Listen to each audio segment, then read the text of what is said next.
শত প্রতিকূলতার মধ্যেও মনোবল শক্ত রেখে দেশের অর্থনীতিকে গড়ে তুলতে সম্মিলিত প্রচেষ্টার উপর গুরুত্ব আরোপ করলেন প্রধানমন্ত্রী শেখ হাসিনা। বলেন, নিষেধাজ্ঞা পাল্টা নিষেধাজ্ঞা না থাকলে দেশ আরও এগিয়ে যেত। অর্থনীতি সমিতির সম্মেলনে দেশের উন্নয়নে অর্থনীতিবিদদের মেধা, বিবেক ও অর্জিত অভিজ্ঞতার সর্বোচ্চ প্রয়োগের আহ্বান জানান তিনি।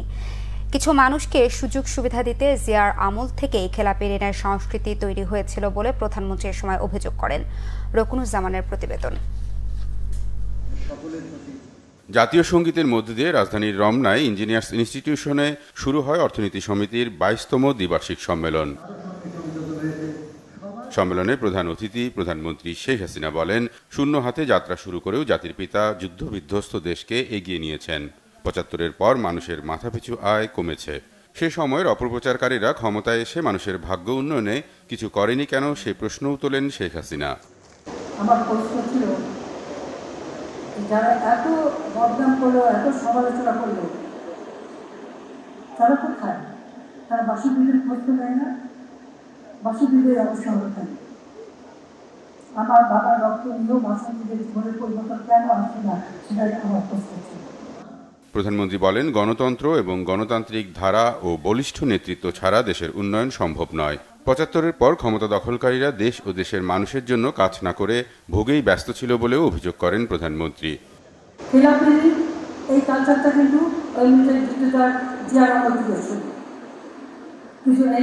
তৈরি করা, তাদের কিছু সুযোগ দিয়ে দেওয়া, তারা জানতো যে লোকদেরকে সব দিতে হবে, এই আবার তো মাপ হয়ে যাবে। এই যে চিন্তাভাবনাটা, চিন্তার যে দৈন্যতা, এটাই আমাদের দেশকে ধ্বংসের দিকে নিয়ে যায়। আমরা আসার পরে সেই জায়গা থেকে আস্তে আস্তে আস্তে আস্তে মানুষের সঙ্গে আনতে চেষ্টা করে যাচ্ছি এবং অনেক আমরা সফলতা হয়েছি। করোনা মোকাবেলায় মূল্যস্ফীতি কমিয়ে দেশের অর্থনীতিকে শক্ত অবস্থানে ধরে রাখতে সক্ষম হলেও যুদ্ধ, নিষেধাজ্ঞা, পাল্টা নিষেধাজ্ঞার কারণে অর্থনীতিতে ধাক্কা এসেছে বলে জানান প্রধানমন্ত্রী। উৎপাদন বাড়িয়ে এই সংকট কাটিয়ে ওঠার কথাও জানান সরকার প্রধান। সেখানে যে ডলারের দাম বেড়ে গেল, প্রত্যেকটা জিনিসের দাম বেড়ে গেল, আমাদের খরচ বেড়ে গেল, ঋণের সুদ বেশি নিতে হচ্ছে, সব দিক থেকে একটা পর্যন্ত চাপ।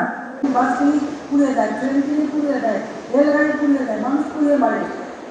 এইগুলো তো আমাদের সামাল দিতে হবে। একদিকে এই দুর্যোগ, আবার দিকে আন্তর্জাতিক চাপ, সব কিছু মিলেই কিন্তু আরো এগিয়ে যাচ্ছে।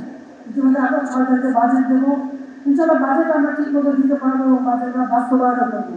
তবে আমরা যেহেতু যুদ্ধ এবং শাসন কিছুটা সাধন করতে গিয়েছি, কিছুটা সাধনের ফলাফল হচ্ছে হয়তো আমাদের জিডিপি যেটা আগে গতবার কিছু কম করি, কিন্তু সেটাও আমরা পরবর্তীতে উত্তরণ ঘটাতে পারবো সেই বিশ্বাস আছে।